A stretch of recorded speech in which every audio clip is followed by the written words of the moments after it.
So hello again, I'm Maciej, and I kinda nudged into the right people to get this meetup happening today. But otherwise, you probably don't know me. I work here in Prague as a software engineer, and I will be happy to meet with you later. But today, I won't be very important besides handing over the microphones.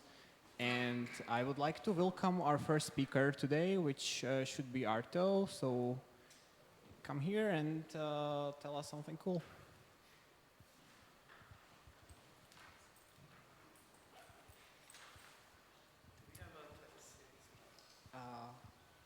Excuse me? Do you have an HDMI? Yes.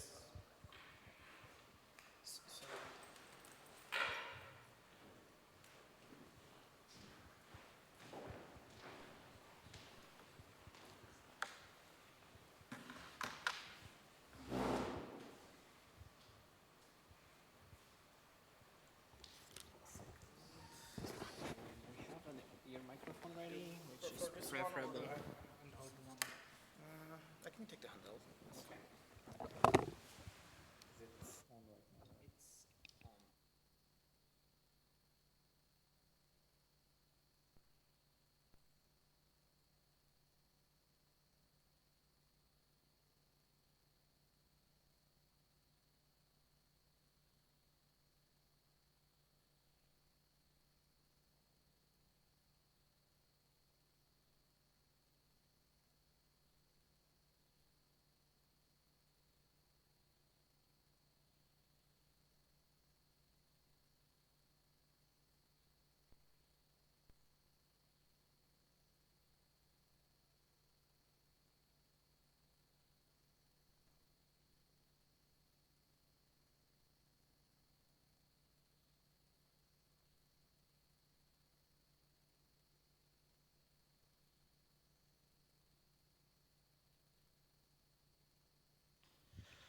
Hello, everyone.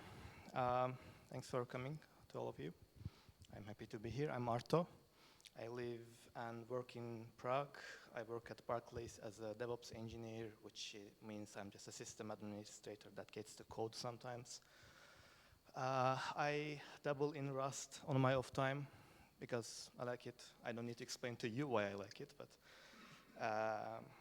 I use Rust for personal projects. I use Rust for my thesis.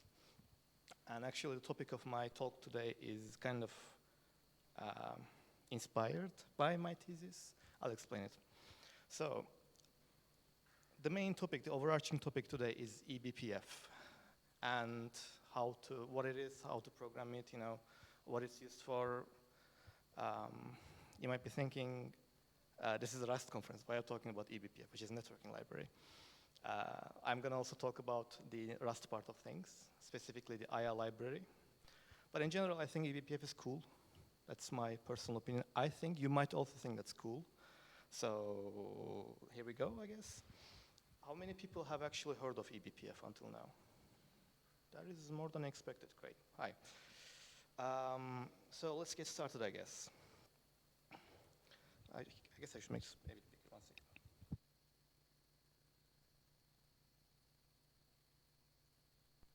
That is, I hope, better. Yeah. First of all, don't lynch me for the white theme. I only did this because it looks better on projectors. So as I said, I'm doing my master's thesis in CZU, and I'm using eBPF to build a per application VPN tunneling library kind of thing in eBPF and Rust.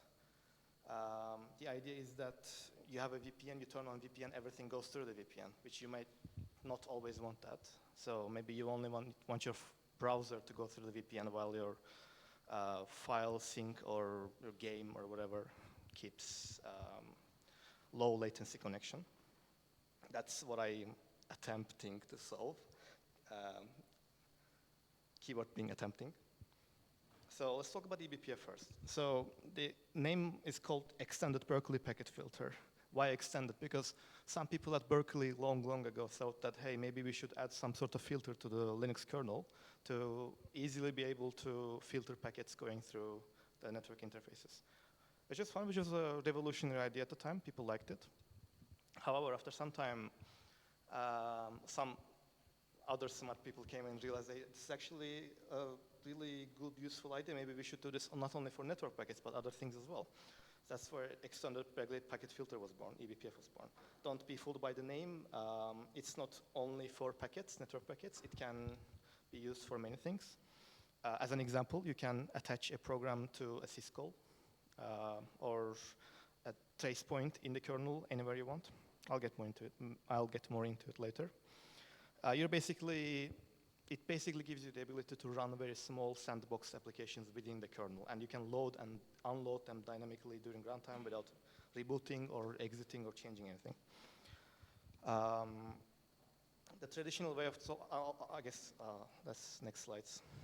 So the traditional way of solving this is, if you want to trace something in the Linux kernel, you would write something called a kernel module. And in the ye old days, you would basically have to reboot the computer to be able to load this module, but then we are in the modern age now, 21st century, blah, blah, blah. We have dynamic modules, which is still not an ideal solution. Has anyone heard of the Cloudflare incident that happened a few years ago, where it basically turned on half of the internet because many servers run Linux and Cloudflare, and their kernel module had a bug in it, which meant everything got burning down. This is not a kernel module. So eBPF doesn't, so you're not writing kernel modules. You're just writing very small programs that can hook into various events happening in the Linux kernel. Why this is interesting? Because this lets you do very powerful stuff. For example, if you want to get logs from your applications or try to figure out what's happening in applications, you can actually write an eBPF module that hooks into an existing process without having to restart the process. Or you can hook into the network stack of an existing or running system, et cetera, et cetera.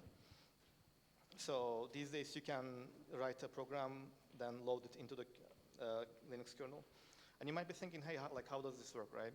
This is something that's built into the Linux kernel itself. So eBPF support is in the Linux kernel. Official tooling for it exists, mostly in C, obviously, but other people are trying to make better libraries in Rust, which is one of the most better ones being Aya, which I will talk about in a bit. Am I talking too quickly, by the way, or am I okay? Great. So, almost everything you can do in eBPF, you can also just do with some sort of user program. But because you're able to interact with kernel and processes directly, it gives you an enormous speed boost. And there's also a safety aspect of things. You might think, hey, like you talked about the Cloudflare thing, right? That crashed, took down half of the internet with it. Why can't this happen with eBPF? eBPF makes that very hard to happen because there is a verifier that verifies before you can actually compile and load the program into the kernel. It verifies that it's safe and cannot crash the kernel. Does that sound familiar, Rust developers? That verifier is quite well designed, and it's because it's one single thing, it's getting tested and verified by many security professionals over and over again. As I said, you can load and unload them dynamically. You don't have to reboot anything. I mentioned before that BPF by itself was only networking thing, but eBPF is actually more powerful. You can, using different eBPF program types, you can trace kernel functions, user space functions. You can hook to processes, kernel events, but also, of course, network events. Actually, one little thing is, if you're using XTP, there's an incredibly powerful thing where in some of the modern network cards, they have actually physical hardware built into that's able to run eBPF programs. Not your like old regular Cisco cards or whatever, but there's specialized network cards that is able to do it. So basically, the program you run gets offloaded off the system and doesn't have any performance penalty at all. So just a few examples, Cilium and Katran, these are networking things. The Cilium is probably the most famous example for real-world eBPF usage. And Katran is Facebook's L4 load balancer. It's also like obviously worldwide use, but just not very well known. Some tools for eBPF, some security software also uses eBPF in the ways that I explained previously. So let's get into code to your developers, right? So let's get into code. This is how you do it using libBPF, like C eBPF library, eBPF library. A lot of the things have archaic names, like even though it may say BBF map type hash, it's still an eBPF program. As you can see, we are mapping a lot of keys and values to different data types, a lot of like not beautiful things happening here. But Aya is a Rust library that lets you write eBPF programs. And the thing is, eBPF is kind of in two parts. Like there's user space part and there's the kernel space part. These are separate programs. Traditionally, they were both written in C. So you run a program. You write a program that's going to be the eBPF program that's running in the kernel part. Then you compile it, and another program loads it into the kernel. There are other programming language libraries that is able to do the loading part into the kernel, but traditionally you still have to use C to write the actual eBPF part, which may not be a good time depending on what kind of person you are. But what Aya lets you do is actually write the actual eBPF part in Rust as well. Do I need to explain the benefits of this? So this gives you much better tooling, memory safety, comparable, in most cases, identical performance, and obviously better error messages. And like, I'm sorry if you ever get to work with eBPF ever, but like the C part's error messages are horrible.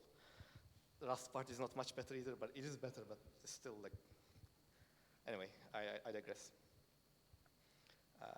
So this is the Aya way of doing this, the same thing. You load a program, you attach it to some whatever you want. For example, this is loading the program and attaching it into traffic classifier and egress. So this will be run on every packet that goes out of the system through the ETH0 interface. This is explaining the Aya libraries architecture. So there's actually a template that's provided by Aya developers. You just run that with cargo generate, which generates a template for you with 3 parts.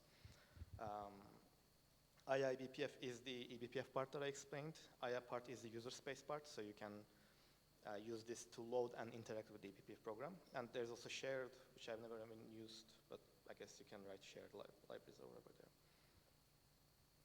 So I will do like a little demo with traffic controller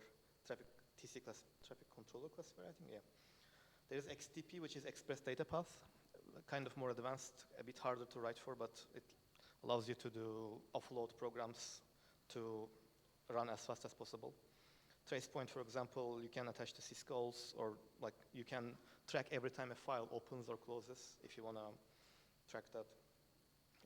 You can use C groups as well to hook into process events. So what I'm doing is I call it Lokne, Death Stranding, reference anyone? I already explained what I'm doing, right? So this is just an overview. So this is like the general architecture. Things are not 100% like this, but this is a good general architecture to explain what I'm trying to do. So one application has to make a connection, then you attach a socket cookie to that process. Then you map a cookie to the process ID in eBPF maps. Then you load a small eBPF program to the egress hook. Then you extract the cookie from the packet, then you match the cookie to the PID of the process, and hopefully you have already mapped the cookie to that PID, then you can actually understand which process that packet is coming from. There was, obviously, real life is not always that easy. There were a lot of problems. One of the things is that I cannot just tell Linux kernel that for every packet to tell it which PID it comes from. That's why I have to do workarounds, like attaching cookies to stuff. Just a little example of how this could be done in C part and Rust counterpart.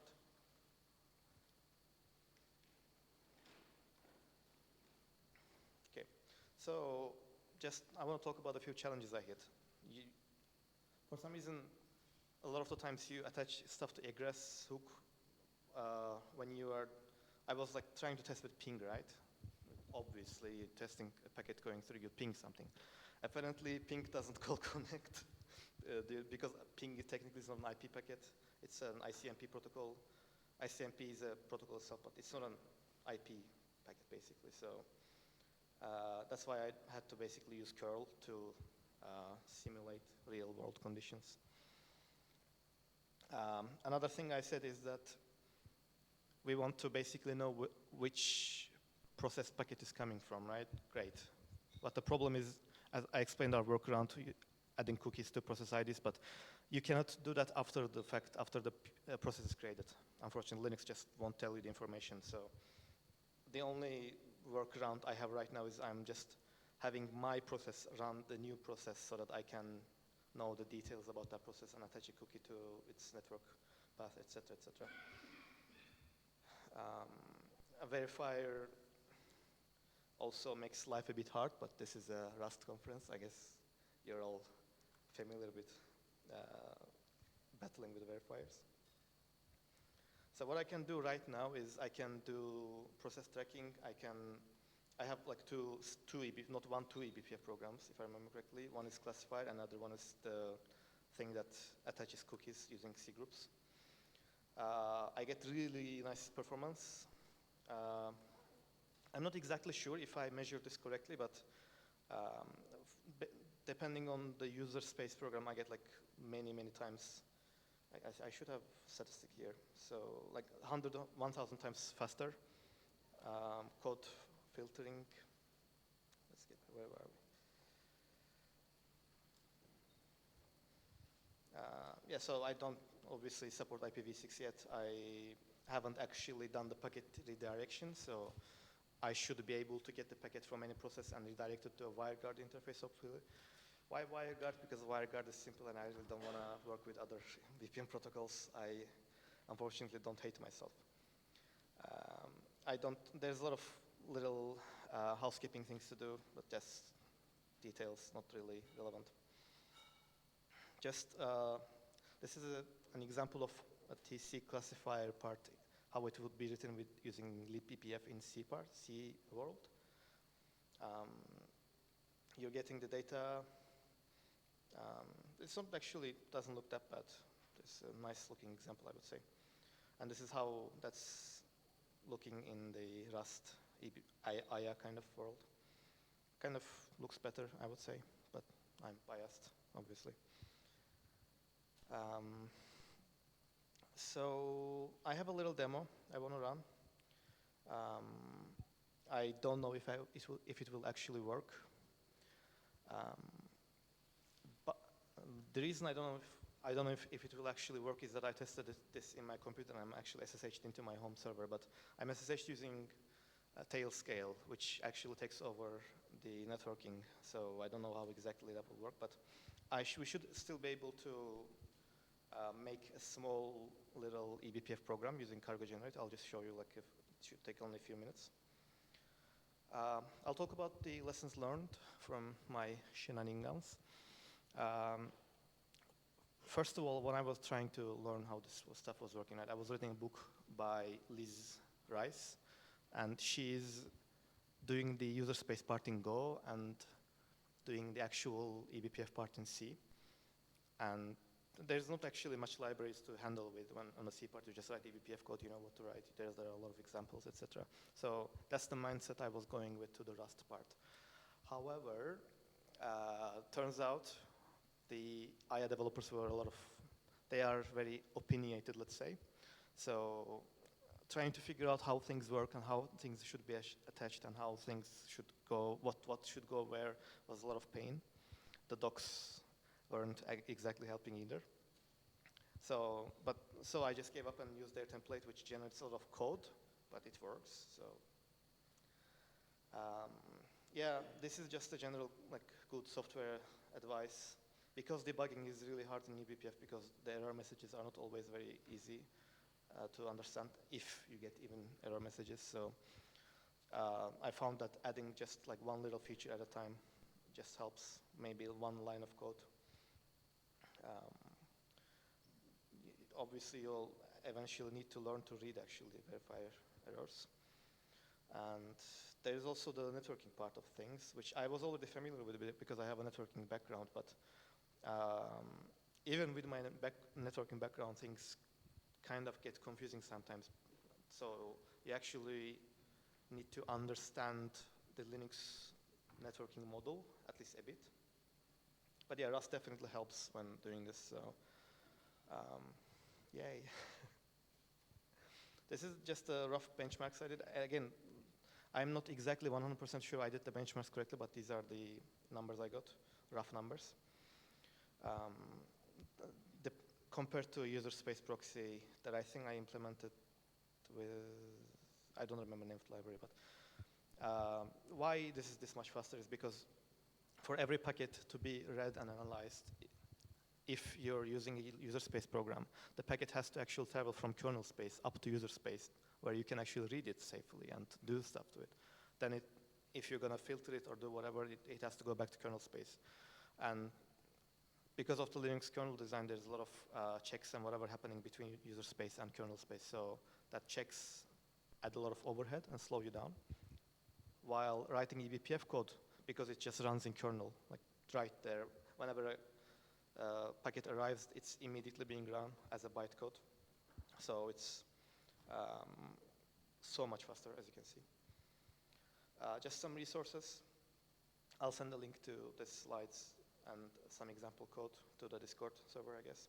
But eBPF website, just nice little docs. This is link for IA library, and this is the links for IA docs. You will go there and you will maybe check if you're interested, but just prepare to be a little bit disappointed because the docs are still not 100% there, let's say. So yeah, if you have any questions, I'll do a live demo after this. We can do 10 more minutes, right? Great. But if you have any questions right now, I'm happy to take them. Anything you want to know, anything you're curious about? Yeah. Can I ask you about that ICMP buckets that you need to call to connect on it? Why is that? It's just a packet that goes to the kernel, so you should be able to catch it, right? That's how I thought it as well, but I think because I'm using a classifier, so there is not actually a connection between socket to the other side, to the server that I'm being connecting to. Yeah, so in that classifier, you're handling or catching the connect, and then you have socket connection, and then you can listening or browsing the packets. Kind of, yeah, because ICMP doesn't actually make any connection to the other side. What I should have ideally done is just switch to XTP, but sometimes you just gotta do whatever works, I'm still working on this, by the way, just to verify this is not a finished project. I'm still working on this, a lot of things to do. And I'm not still 100% understanding why I cannot catch ICMP packets even with classifier type of eBPF program. Everything I've read so far tells me I should have, but when I try, I just see nothing. I don't exactly know what I'm doing now. Maybe I will figure it out. Who knows? We'll see. Yeah, you will have a problem with IPv6 in that way because. Thank you. That's confidence expired. No, thank you. Any other questions? Anything you're curious about?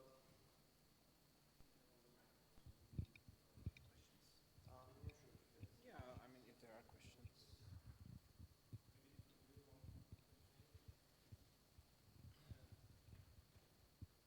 I would be kind of wondering there whether there wouldn't be an easier solution to actually use the namespaces actually for this rather than really working at the eBPF level. Because if you would be able to set the networking namespace for the Firefox, let's say, then you could actually route the networking within that namespace by ordinary tools. So, very good point. Now, I originally thought about it as well. I think I have a few lines I wrote about it in the kernel, and the thesis, sorry. My original idea was that by using eBPF, I wouldn't have to touch any process restarts, etc. Because the way I understand it is that if you're using namespaces, you cannot just like go in willy-nilly without anything and attach to read program packets. So my original idea with eBPF was that I can avoid this and just attach to any program during runtime, whether it's before my program started or after my program started, and trace the packets and filter them and route them, whatever. That obviously turned out to be not true. So it is entirely possible that it's a skill issue, so I don't exactly know. I'm still working on it, I'm trying to figure it out. But namespaces is also an option, yes. I must say that what you are doing is kind of resembling what Symbian did, actually, in the system. Nokia OS? Epoch 32, actually, and then in Nokia days, actually. Yeah. And that was actually later transferred to Linux under Alps Linux version, which actually had a per process networking. Which is pretty neat thing, and it was actually nice on I don't know whether you have had any time experience with Nokia. You could have configured networking per application. So each application could have its own VPN or connection point. And actually something like that was then transferred to Linux. Unfortunately, a friend of mine had a patent on that with Nokia at that time. I don't know whether it's still valid or not, but anyway, this kind of routing of network per application is at least exercised in that system. So may get inspiration from what Alps Linux did, and I think it then is transferred to almost now what is LG using in their TVs, so that may have remains there. I don't know whether it's actually there, but that has long history trying this per application networking routing, and it's quite nice topic in general. It is very interesting. Worth exploring. Yeah. Thank you. I have used the Symbian phone before. That was a really long time ago. And the only thing I was doing is downloading Java games from Cephan. But I will check it out. Thank you very much. Any other questions? I assume not. Okay, so I'll move on to just a very little demo, just to give you a feel of what kind of tooling already exists and how stuff works. So I have just a little snippets here I will use, just to save you some time.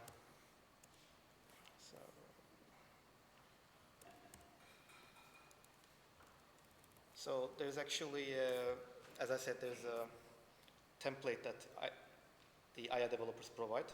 So you just run cargo generate with it. It will ask you what kind of, first it will ask you the name, obviously. So let's say ping monitor, because I want to write a little ping monitor right now. So these are all the options that it will give you. Thank you.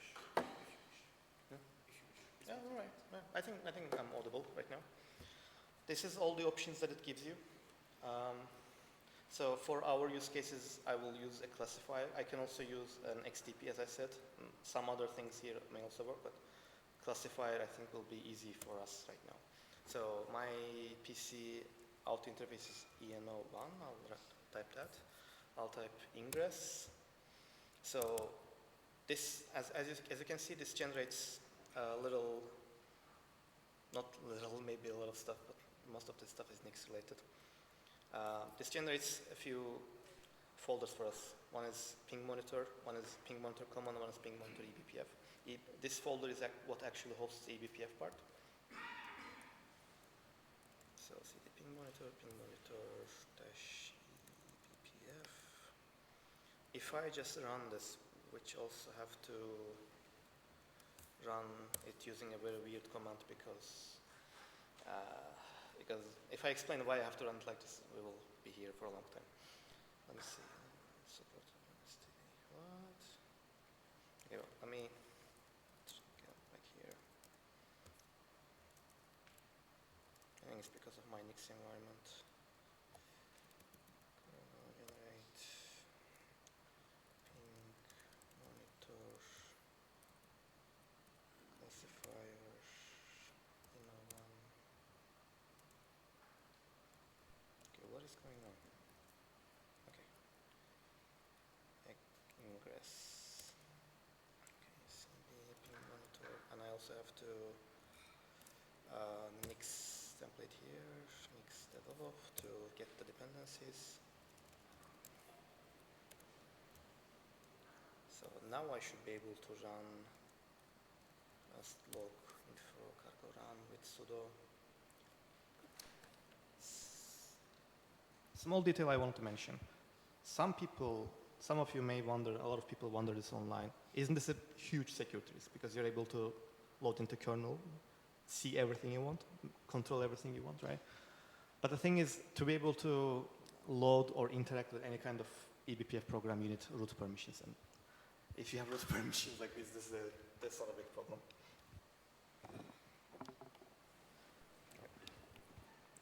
So Arto. Yeah, so by default what this does is, I'll show you the code itself.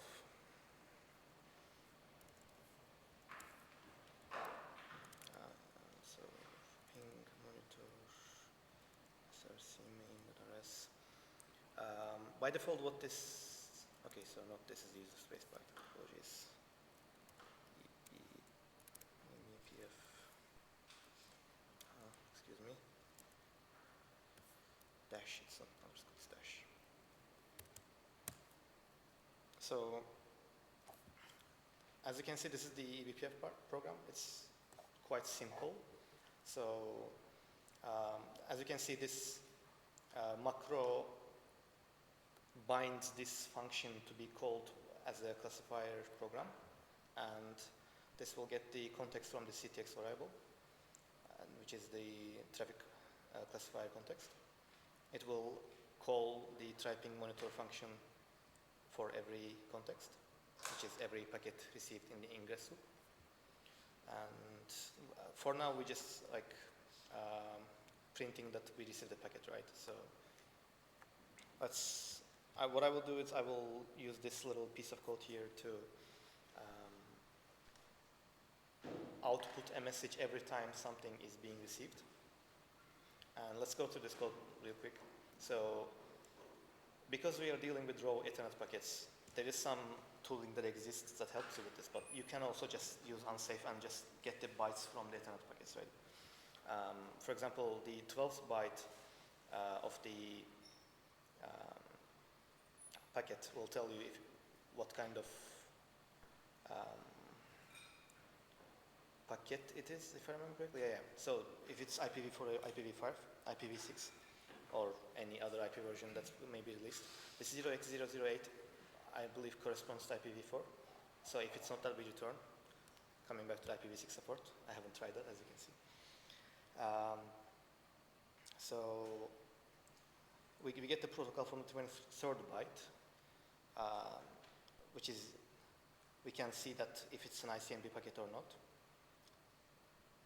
Then if it's the ICMP type, if the ICMP type is 8, which is what we call ping, because ICMP is a protocol, right? Ping is not, ping is just one of the packet types within ICMP protocol. If the type is 8, which is the ping echo request, we output something. This is just a little helper function to get a specific byte at a specific part, because I don't think you want to sit here and watch me write that. So change run function.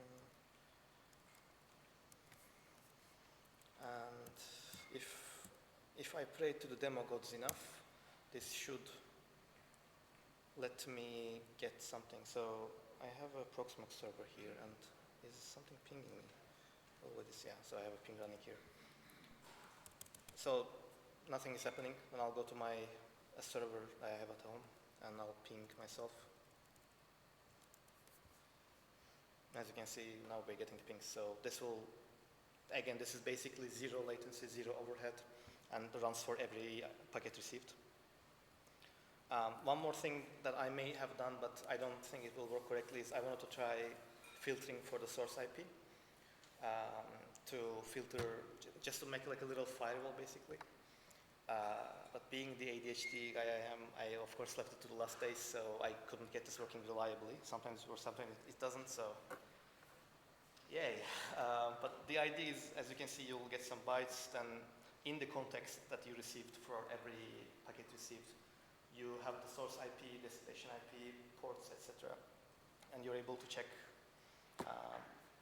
if you want to drop the packet or not drop it, let it pass through. This TC-ACK shot is another macro within the eBPF library provided by Aya. So if I go here, as you can see, there's, let's go wait for the warning to go around. Yeah, we have the TC-ACK pipe binding here and TC-ACK shot.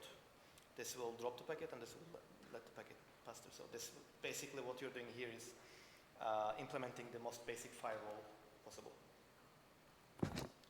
One more thing that I haven't talked about, but I think I will just mention it for a couple of minutes.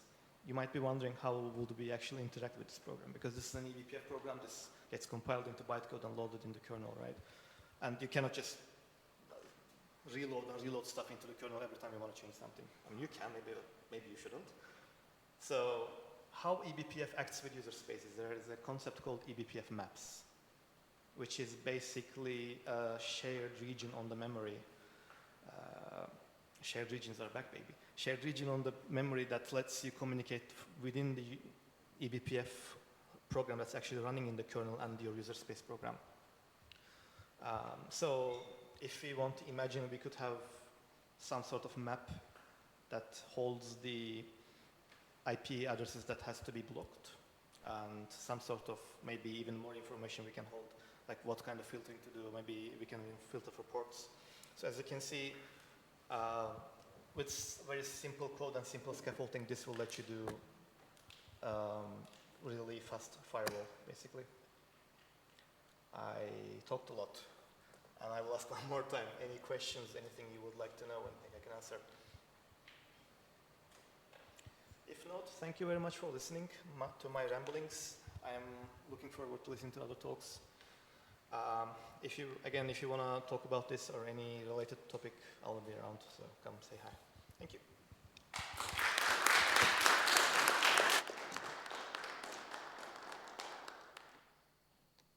Does anyone else need this?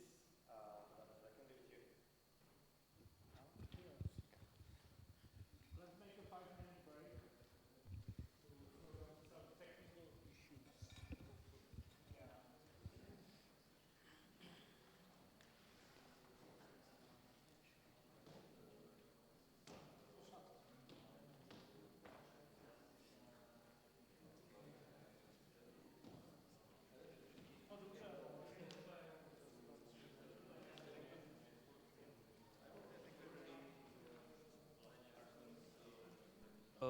Hello, welcome to Rust in Prague today. Let me introduce myself. I'm Lukáš. I'm a software developer, just as any of you. I work in a lot of companies in my time, and I did work for some NetScanner program. Oh, it's not visible. Hold on. Yeah, it's maybe like that. Yeah. So that's the NetScanner. It's thematic for eBPF traffic scanning, and Today I'm going to talk about Rust and using it for developing the local AI application. I'm also a dinosaur, and here is some mandatory nostalgia picture. Yeah, I'm old. So I need to add here a little bit disclaimer because I have no official education about this kind of stuff. It's just compiled information and experience with it from point of view of a small hermit with insomnia. So yeah. So today's topic is local AI, and we are going to talk about the points from developing the CLI applications, the classical desktop applications, or the web applications using Rust for local AI. We are going to talk about libraries. The use libraries is all open sourced and available on crates or on GitHub, of course. And I would like to share some knowledge and some point of view of using of those libraries, pros and cons. Also, I'm going to be talking about the local models that I'm using, and it's available on Hugging Face or on Olama or any kind of different servers. Of course, I'm going to be mentioning some kind of constraints using those kind of models because we are talking about local AI, so we are limited by our hardware, of course. We cannot afford some cloud big hardware that cost more than $300,000, of course. And I'm going to be showcasing some kind of projects that I made in the last 5 to 6 months. So the philosophy of using or even developing local AI applications on completely casual hardware that everyone have in their home. It's of course privacy. You don't sending any data to big corporations or any kind of third parties. If maybe as a company, if you're using some kind of third-party applications, so for example, for extraction data from documents, or even using some kind of chatbot, so it stays on your hardware, at your network, of course. You can also run it offline. That's without questions. You have no tokens limit. So if you're paying for some kind of I don't know, OpenAI, ChatGPT, or Claude, or any kind of different things, you probably have some limit of tokens that you cannot use, or you're going to be switched on some kind of free to charge models. Of course, no censorship. You can download any model that can have parameters or instructions that are censored on other models. For example, Type N Square on DeepSeek, of course. And of course, you can use any different kind of models that you want, specifically for ranking. Those are small models. Maybe you don't have to use some multi-languages, so you will use a smaller model, but it know only English, and etc. etc. The reality of using local models is, of course, about the memory and about the hardware you have around or you can use for those kind of models and applications. I'm going to be talking, and my limitation is about 32 billion parameters per model, because that is that is the consumer hardware that you can buy, and you can run on those kind of models or large language models, because that's the limitation. You can fix on that VRAM, and I'm going to be specifically talking about 32 gigs of VRAM. I did some testing on much lower hardware, for example, some kind of MacBooks or Mac Studio, but there's a need of having at least 32 gigs of RAM, because it's a shared memory, and you're gonna have you're gonna need some some memory for operating system itself, of course. Sorry. I do test on that Radeon 6700 with only 10 gigs of RAM, but I was able to run only about 7 billion or 8 billion parameters models, and of course it's Radeon, it's AMD, so you're gonna have some translating layer, because I'm there, and Radeon doesn't have a CUDA cores, so we need to translate it, of course. And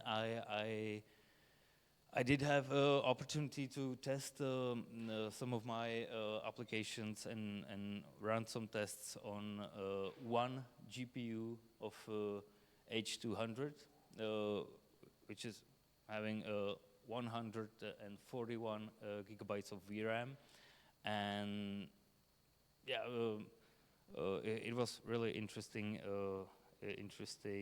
results from those tests. I'm going to be talking about them later. And sorry, I need to. And the reality of open source models that you can use, it's quite strong and big, because on Hugging Face, if I filter just MIT or Apache 2 license models that are open source and free to use and free to download, you will have over almost 500,000 models. That's really amazing. But we are talking about locally usable models, and there's that limitation of 32 billions of parameters. So that gave us only about 200,000 models, but that's still pretty good. Here we have some real-time numbers that I tested on my NVIDIA 5090 with 32 gigs of VRAM on the latest version of Ollama. I'm using mostly and mainly Ollama server. I did try some Llama CPP library for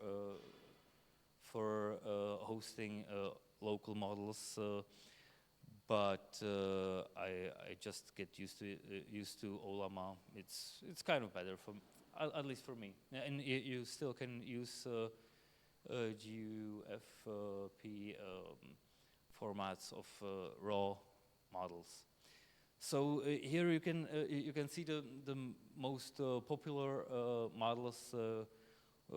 And of course today it's a newer version of Ollama, so it's 0.12.7, not 6. But recently Ollama just took some kind of collaboration with OpenAI.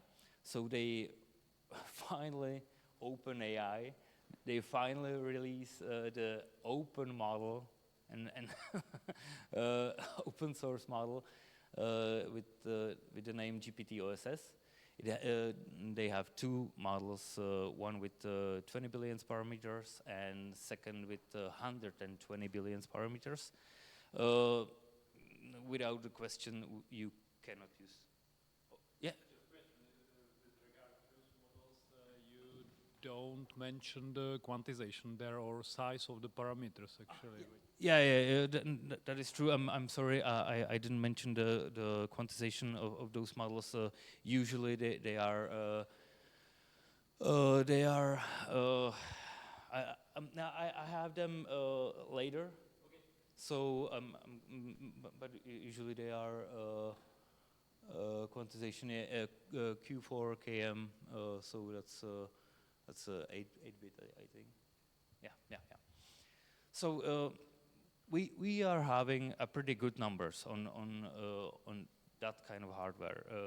I need to point out that it's still hardware for more than the $3,000, of course, but it's still manageable for for local usage or for buying it at home or somewhere or in for the company. So as we can see, we have over 220 tokens per second for 20 billion parameters of GPT-OSS, but that's because GPT-OSS have 4.5-bit precision. It's something that is theirs, so it's really interesting. But the most usable models, at least in my opinion, it's Mistral. It's really good model. Specifically the version of 3.2 that fix some endless looping and every other problem that they have with previous version. And of course Gemma from Google, that is pretty nice model. It is also a vision model. And we have DeepSeek, but the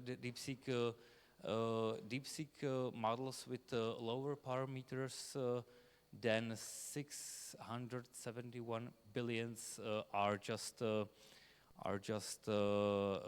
fine-tuned. I think Qwen models with DeepSeek algorithm. So we still talking everything above 17 or 20 tokens per second. It's usable and it's kind of quick. So the limitations of those models and limitations of using the local AI models is only about the memory, at least in my point of view.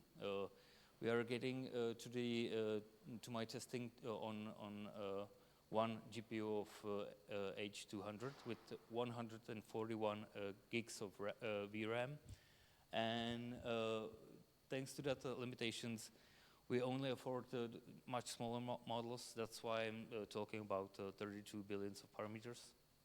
That is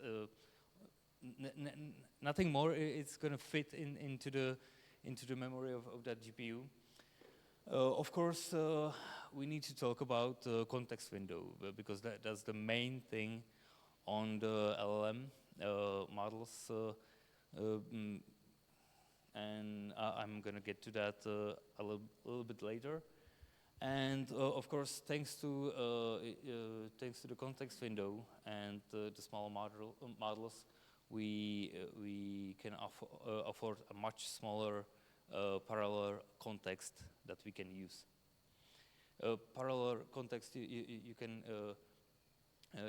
imagine that when we are talking with that model, we can only do I don't know, few requests or few tasks at a time.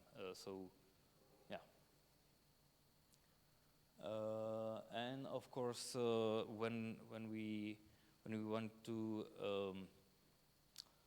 scale our usage for local LLM, We of course are limited with the hardware because we're gonna need much more PCI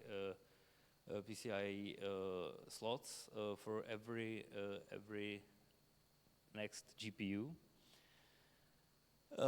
If we want to cluster or scale our local AI solution, we really cannot use the network because it's about bandwidth, and we only have I don't know nowadays I think 4 gigs of connection via SPF, so that's really nothing because we are talking about for example 5090 NVIDIA have throughput of 1.8 that's 1.8 terabits per second, so yeah. And of course we are talking about price. Not everyone can afford 2, 3 or 5 5090s and of course we cannot afford a $300,000 cloud GPU with 8 H100 or H200s GPU. So yeah, then that's the limitation that we have. Yeah.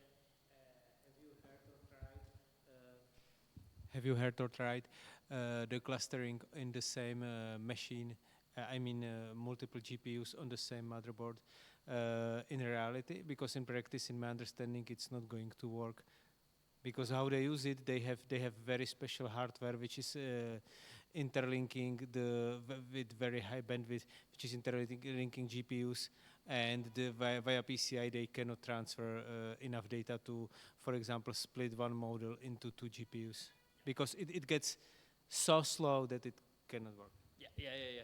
That's right. I personally didn't try it in more GPUs on one motherboard, but there's multiple examples on YouTube or on internet that somebody tried. For example, Quad 3090s. That one guy is trying. It does have those kind of problems with the bandwidth and throughput, as I spoke about. But yeah, that's the main limitation. Yeah, that's it. For example, the limitation and the limitation of the memory that I need to speak about when we are trying to develop some kind of local AI application is in the memory. And here, for example, we have some kind of application. We are using the model Qwen 2.5 with the 32 billion of parameters and with quantization of Q4 km. And for the application case, we want to use, we need to have minimum of 10,000 tokens, and we do want to use the 2 parallel contexts, so that we can do the 2 times better or faster. In my tests and as I said into the disclaimer, I have no official education about this stuff, but from my tests, as I did work on one of my projects, we can solve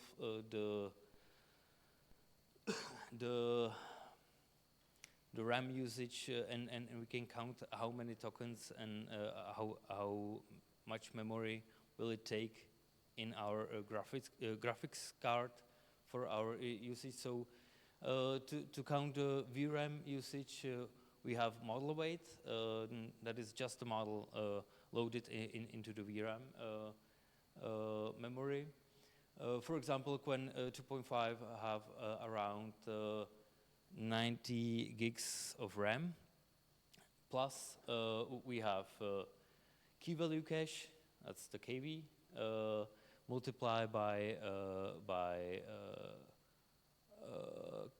context window, which is that 10,000 tokens, and multiply by parallel context. So that gave us in the results 30 gigs of RAM. We need to have 2 gigs for swap or for allocated for anything else. I did set bad number for model value. It's 22 gigs, and by my testing, it's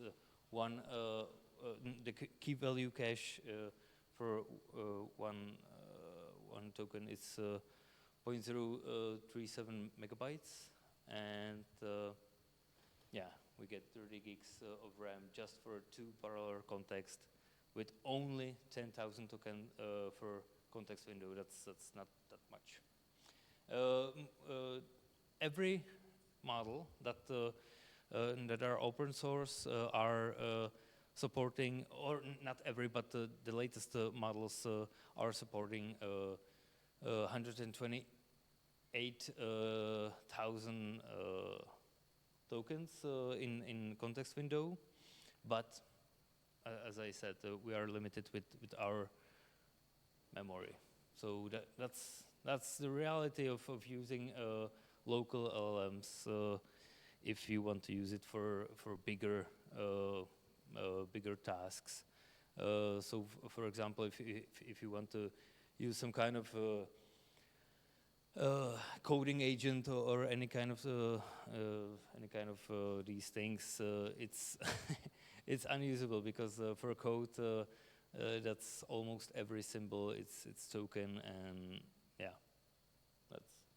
that's not good.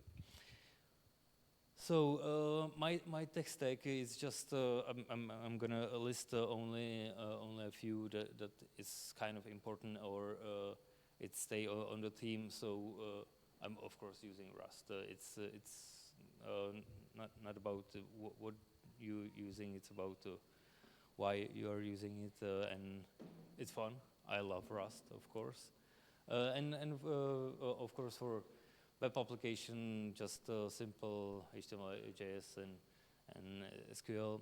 For AI, as I said, I'm mostly using Ollama. I did try Llama CPP, but it's kind of on the end the same, because it's just start the web server, and you sending a request and getting some kind of response via REST API. So that's same.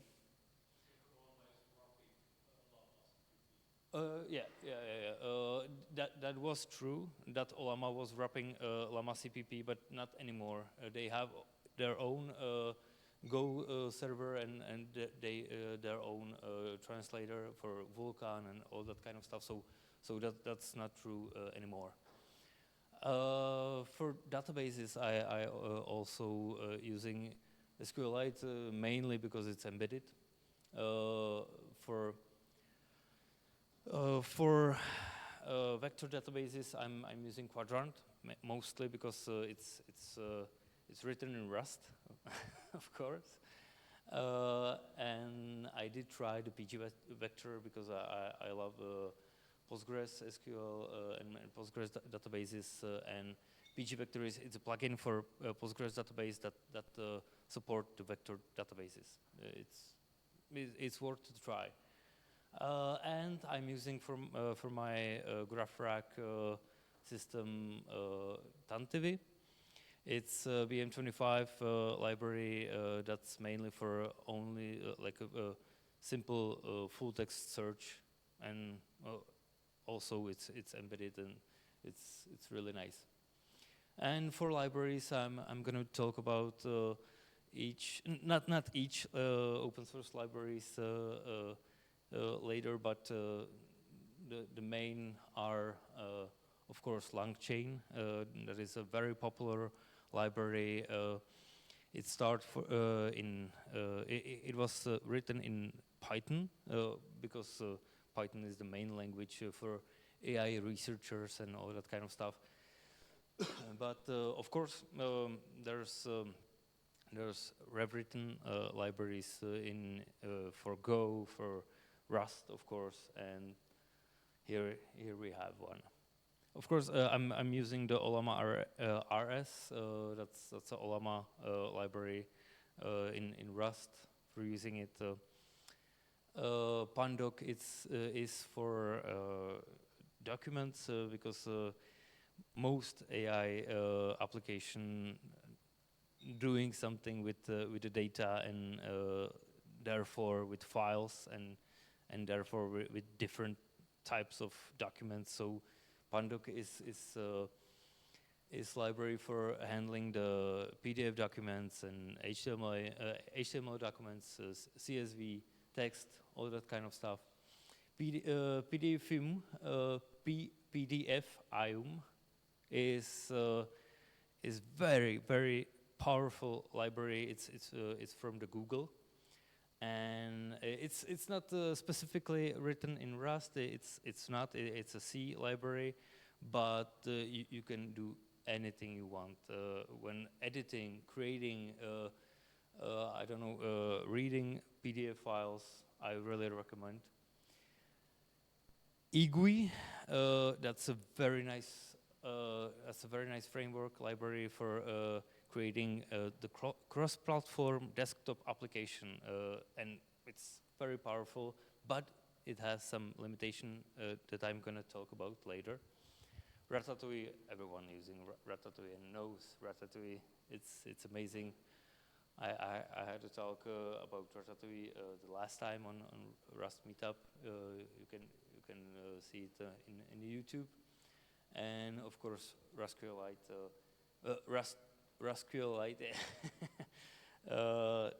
It's just amazing library for using SQLite. Oh, so let's continue. Let's get to some showcases. First, I need to apologize because I'm an idiot and I did prepare some demo showcases beforehand, but I didn't check them out. So I'm going to be showing the main application, and I don't have internet. Hold on, I will create a hotspot and we'll solve it like that. Yeah. Just a second.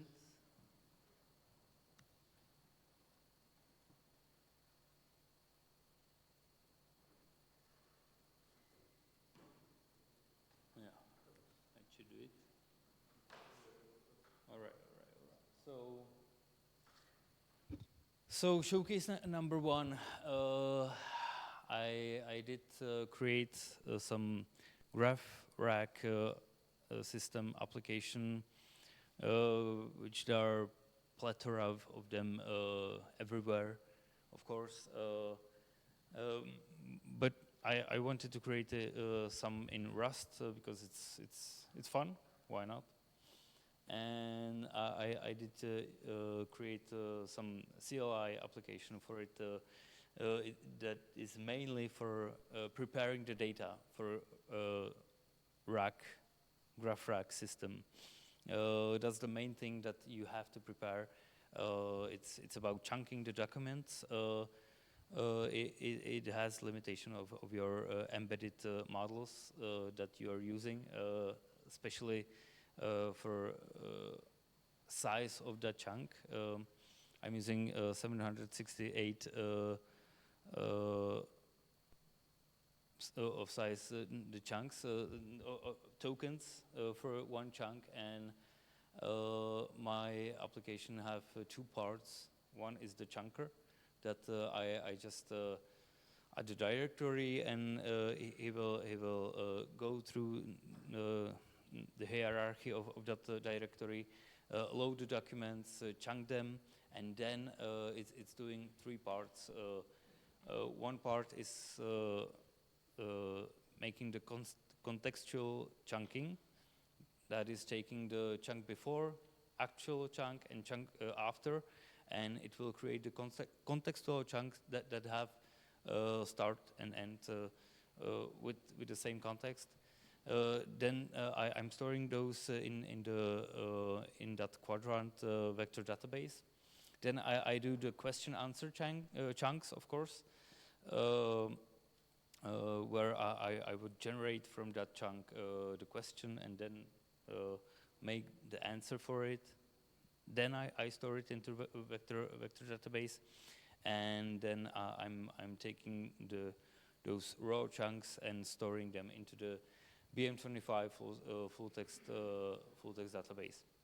So this is written in Ratatouille, of course, and that's the first part. And second part is just it's just the main part. That's not. I will show that part later. So what I'm using for this graph rack system that I wrote, of course, quadrant. Of course, it's very nice vector database, but it has some flaws. Specifically, the flaws of this database, it's made mostly and mainly for vector searches, and if we are storing some additional information in the metadata, it's not quite easy to search by them. So you don't store it into the metadata. You create your own structure, but then the size of that database it's growing exponentially, and it's not very small database. Of course, Tantivi that I already spoke about, it's only for the full text search. That's just because we want to have multiple source of those searchable chunks that we are then generate the output answer for the user. And of course, SQLite just for the main stuff like settings and all that kind of stuff. It has very small part in that project. I'm using 24 billions parameter model. I'm not gonna be telling what model. You can use any model that you want.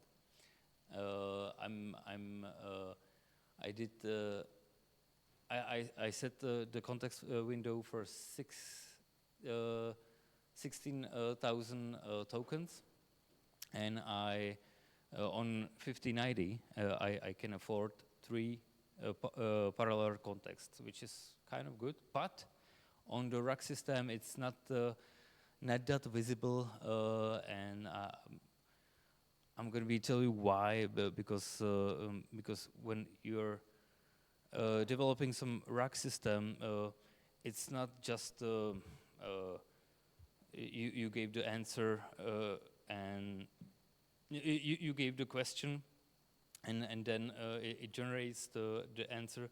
But when we are searching all those kind of databases for relevant data, you're gonna have to embed the user question, which you need to use other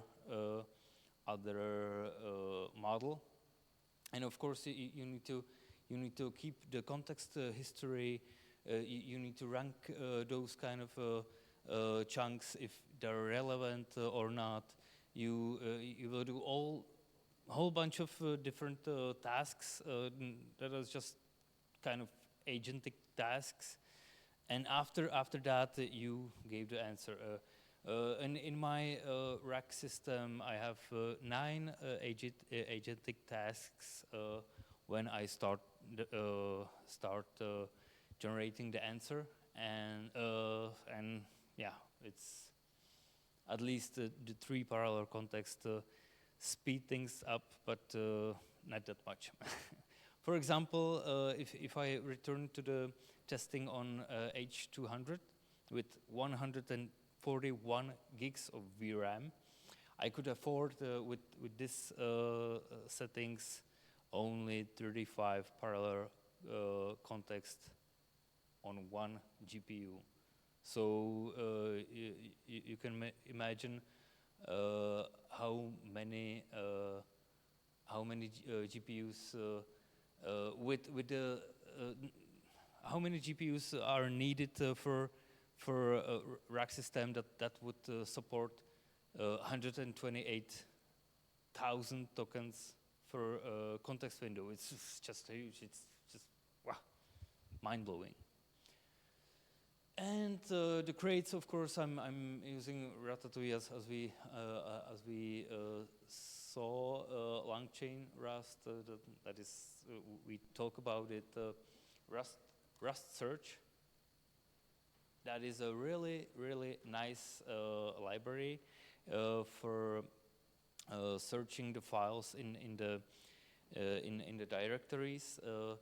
They have a really nice benchmark with I don't know 1 million files in different hierarchy under the 1 second. 1 second. So it's just really nice. But you can see the underscore fork in the name because the old fork or old repository, the owner is just look away or gave it away, and it's not maintained anymore. So community is just fork it, create a new crate for it, so that you can install it on your own. And yeah, Axum. I don't need to talk about Axum that much. Everyone knows it, and it's just amazing web server library. It's based on Hyper, and everyone using Tokyo nowadays. Yeah, so maybe I would just do a little showcase of that rack system. Just hold on. Up. Where is it? Ah, it's right here. Oh, yeah, maybe. It's just too small. Oh. Yeah. So, no, this is the rack system that have the collection in the database for the Czech legal system. Is just almost 100 documents about legal system in Czech Republic. So I may ask a small question. Hopefully it's going to work.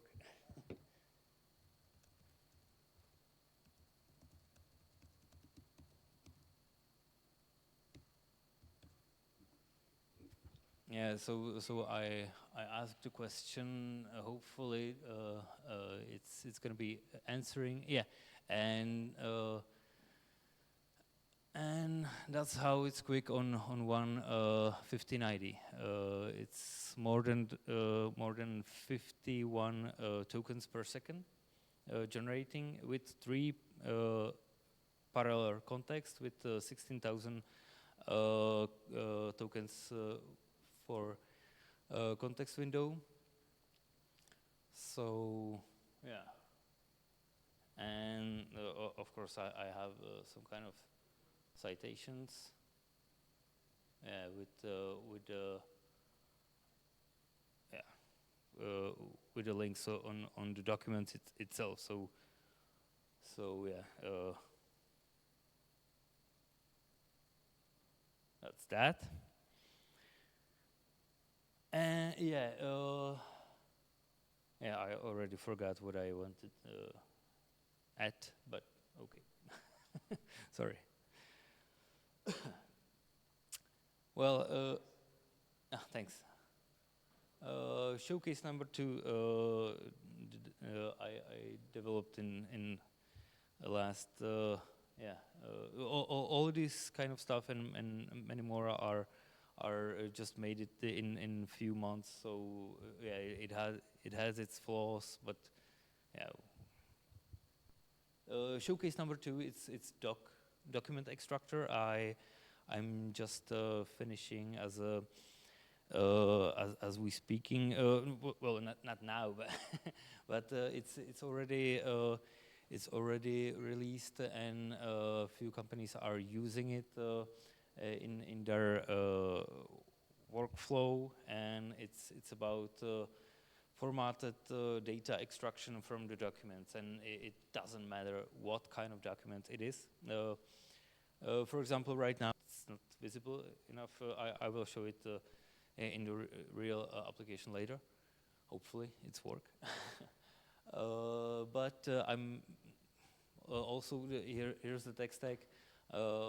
Again, SQLite. It's just because it's embedded. It's amazing. It's quick. It's cool. Of course, SQLite and SQLite migration. It's a great crate. I can really recommend if you're versioning and the user or the company are just have filled the database, and you just change the structure of that database. You can very easily do the migration guide for it and just iterate over and over every new version. It's really nice, and it's really quick and easy to do these kind of migrations. I would really recommend. Of course, Pandoc for documents. This application is mostly about documents. Calamine. Calamine it's a great library.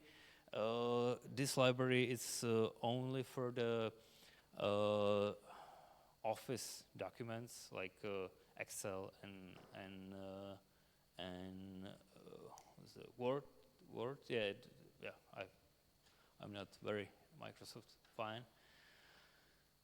Letter, and that is the nice. I need to add this library for this because Letter is library about sending emails and formatting them and all that kind of stuff. So really nice library, and of course PDFim render because that's really main stuff. When you have the PDF file, that PDF file can have either text or images or both, of course. But when I'm dealing with the scan documents, it's just an image. So I need to get that image from that PDF and then send it to the as a bitmap to the vision model. So that's why PDFim. And I'm using 32 billion parameters model with only 2 parallel context with only 10,000 tokens. But that's kind of borderline usable. And I'm getting more than 60 tokens per second, which is really cool. I am able to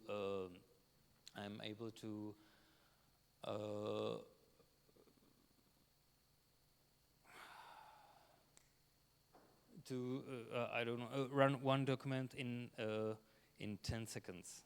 That's quite good. So So let's showcase that. I hope it's running. Just a moment. Yeah.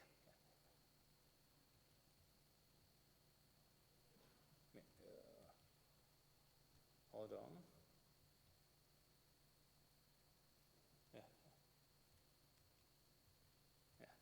That's it.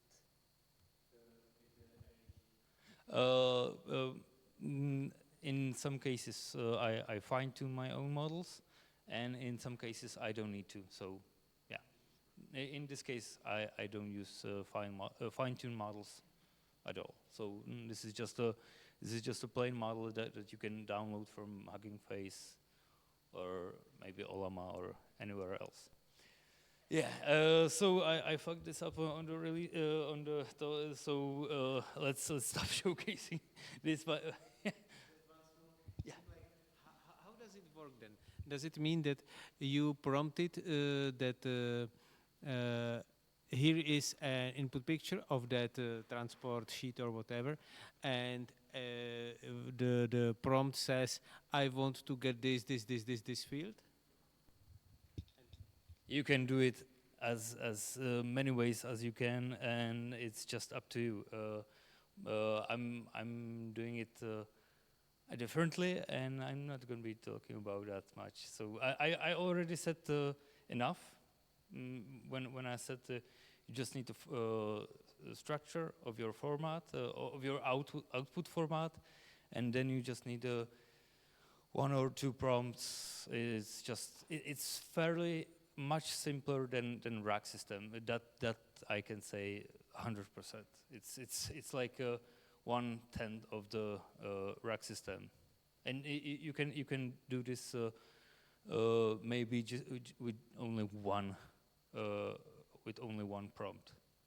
So that's easy, and you don't even need to change the prompt. Maybe if you're working with image or with text, but the text could be a little bit finicky because of the layouts of those documents that were created by different companies. So for example, if you have two boxes next to each other in the text, when you extract the text from that PDF, it could be under it and have messed up the places of the keys and values. So yeah, that's why it's kind of better to make an image from that. And if you have good models with good instructions, it's the extraction of those data is much better than from the text document. Well, next, and I'm not gonna be torture anymore. Last showcase that I want to show, I made much more AI applications that could be seen on my GitHub, but we get to that later. So last showcase, it's it was second or third application that I create. It's Desk Vision, and it was just a test, just for the testing of visual models, and it was first test run on my Radeon 6700. So it was using very small models. It was supported only for English, but it's just easy. You create a desktop application and that is cross-platform using eGUI. That is very nice library. I really can recommend. But sorry, but we are getting into the cons of this library, and it's about the theme, and it's about the widgets that are implemented, and it's kind of quite tough to make your own layouts, and I get to that later. I'm not gonna be showcasing this application because this laptop wouldn't budge that much, but it's quite easy. As you can see, you just add the directory. That directory it's passed via that, and I didn't add that library then too. Yeah, maybe. Yeah. Okay, yeah, I didn't add that library. It's just again that Rust search fork for going through the directories and getting the image files.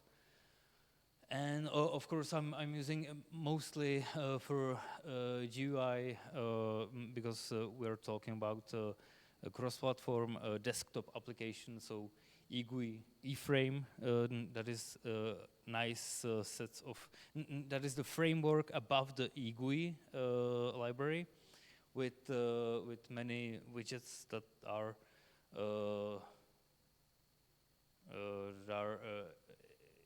exceeding the effects or possibilities using the eGUI. eGUI form, of course, that's self-explanatory. eGUI flex, that's kind of nice because it's adding the flexing abilities for the containers or the boxes in that eGUI. And for the cross-platform, I don't know. Handling the files, for example, the open, nice library, cross-platform, everything is cross-platform on here. For example, I want to open the image, open the link, so every operating system has its own set of defaults or settings of the defaults programs that should be used when we are trying to open this or this or this. So open, very nice library, and RDF is a nice library also for every kind of operating system that will give us the dialogue of opening directories, opening files, and all that kind of stuff. And for the solution of the same theme. In the eGUI, there's the eGUI themer, which is really nice set of themes or settings that could be used to do different designs and all that kind of stuff for our application. Yeah, for this application you can use any kind of vision model that you can found. And you can have a pretty nice speed, but it depends on your hardware, of course. Yeah, and here is just a quick list of all libraries that I was talking about used in my showcases and in different kind of way. So here you have links. You can see it for yourself. Try it for yourself, of course. This slides, of course, would be available on my GitHub, and you can try it. You can run it yourself. You can clone it, fork it. And of course, I would really welcome any kind of contribution to the first two crates or libraries or repositories, because they are community driven, and mostly the second, the LangChain Rust, is very good library, and also is having a trouble with its owner that doesn't have that much time for maintain it. So yeah. So I'm counting on you. Okay, that's it. If you have any questions, and of course you can see it on your own on the GitHub. Any questions? The question is with regarding to quantization, kind of. Have you ever considered trying those 1-bit models? Those models, at least in my knowledge, are not public yet, as of yet, or some of them already are. I don't have any kind of experience with that, but I know about them, and it would be really. Especially because the math behind that is kind of simplified because you are just multiplying zeros and ones, and that makes it pretty fast. But it actually requires larger model because having the same knowledge needs larger models. But those models are smaller in a sense of parameter, because parameter is just 0 or 1. But So the precision is kind of off because of those 1 bits. well, it's different way how it actually works, and it makes it fast and optimized for multiplication, because the models what they do is matrix multiplication mostly. And if you are doing it with floats, whichever quantization you use, it takes time, a bit more than multiplying 0 and 1s, because that's the. You can use those 1-bit models, especially and specifically for the CPU, because we know that GPUs is only about doubles, and and when we have just 1-bit precision, you can use the CPU on that. It's amazing. But it sounds weird. Yeah. It sounds really weird, but I can see the potential in that, and I would really looking forward to try it if it's some already out. It's Number of models is definitely smaller. yeah. Thank you for the information. I will look into it. Any other questions? Yeah, sorry. Thank you, but before I ask, in the interest of time, are we going to have another talk, or? Okay, great. So I don't need to hold back. First of all, I love your. Second, I love the mention of Ratatouille. I also used Ratatouille in my project when I was too angry at eBPF errors as a procrastination. I recommend it. It's very nice. Thirdly, coming to my actual question, like a couple of years ago, I tried running. I also have like a similar GPU to you, a Radeon GPU, with slightly more RAM. I tried running a local model, wasn't very successful. And my use case is that I want to run a model in my house to basically replace Google Assistant. Do you have any recommendations for that? Like, is it something that's done, or have you tried it yourself, or something like that? For the home assistant or any kind of assistant for your home, many people are using home assistant but they are using GPT-4o or something like that. Yeah, you can use the models locally, and the friend of mine tried that, but when you want to use the Whisper for the voice controlling, that's really unusable.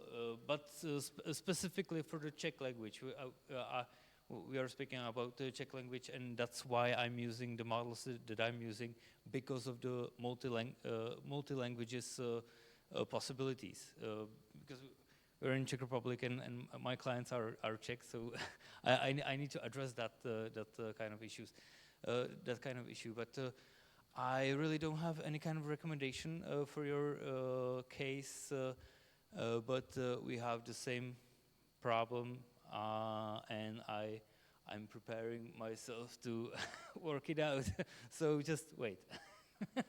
Hopefully, I will be successful.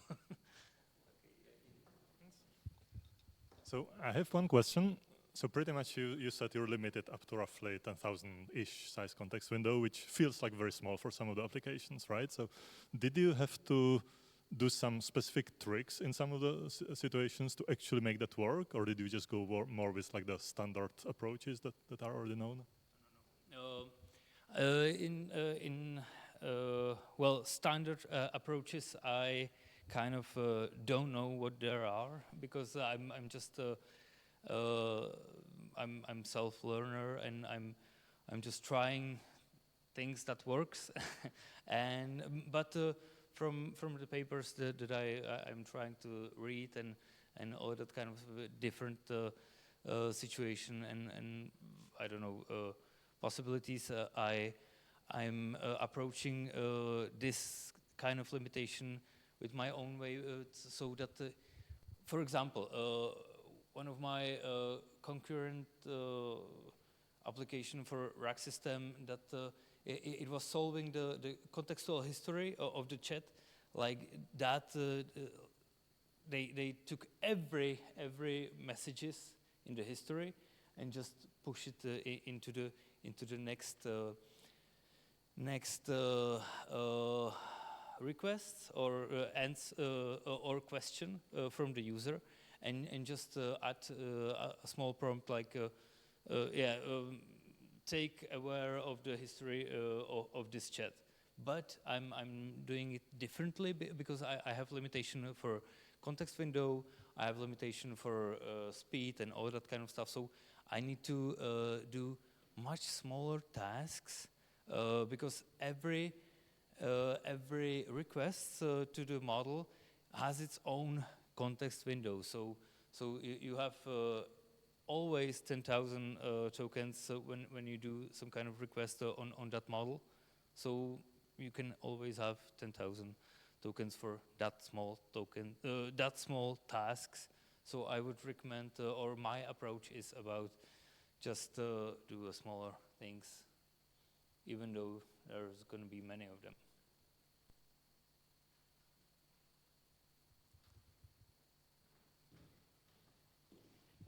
So I have maybe like 3 questions. The first one is simple.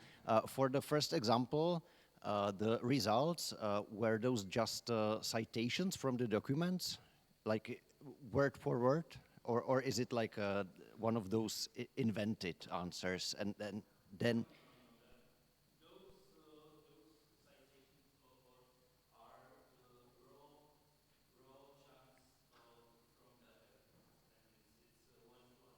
okay, perfect.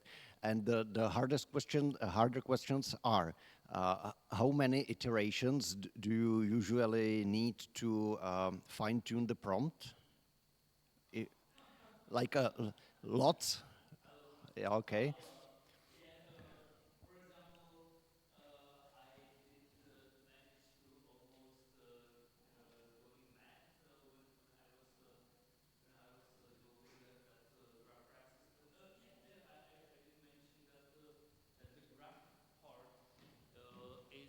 Is implemented. It's not using its own library or any kind of framework or any kind of database like graph database. I'm implemented the graph logic into the quadrant database, into the metadata. So you have nodes. Those are the chunks, and you gave the relation between those. So I do the vector search, I do the full text search, and I do the graph search, and then I do the ranking, and then from those I generate the answer. So so your question was. Yeah. So for example, I didn't get any kind of good relevant answers, and I did spend almost 3 weeks just fixing the prompts, and it was really I was almost going crazy. Yeah, thank you. And the last question, like probably the prompts evolve over time. How do you deal with regressions? Like, do you have a test suite or something like that? You can for rack or graph rack system. There's a many there's a many benchmarks, and those benchmarks you just need to connect to your rack system, and you have a set of questions, you have set of answers, and you just run it, and then when we get our answers from the rack system, you need to have relevant the best possible answers in that benchmark, and then you can compare them. Also, you can compare them with another AI if they're relevant, similar, or yeah. So you just benchmark it. Any other? Yeah. Okay. Keeping on the topic of LLMs and Rust, as a, from what I say, productive engineer, what is your opinions on using language models for developing Rust? Do you do them? Do you use them? Or That is a really nice question, and I did try to use the LLM to generate some Rust code, and it didn't go well. And for Rust, I'm not using LLMs at all. It's just not usable, in my opinion.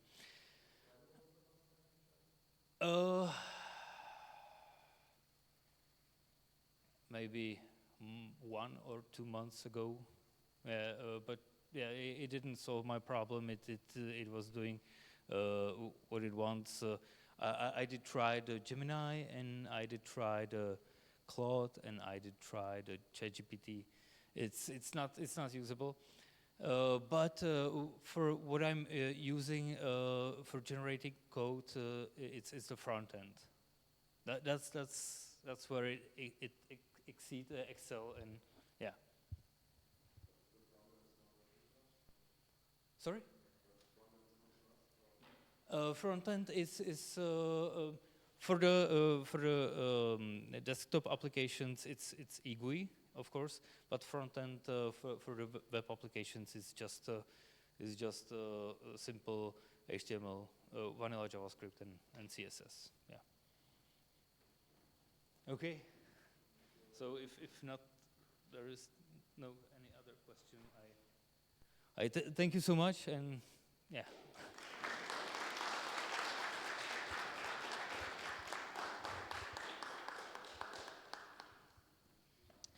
So thank you again, our speakers, for the wonderful presentations. Thank you all for coming here, and I hope we will have some more good time today. Maybe some conversations.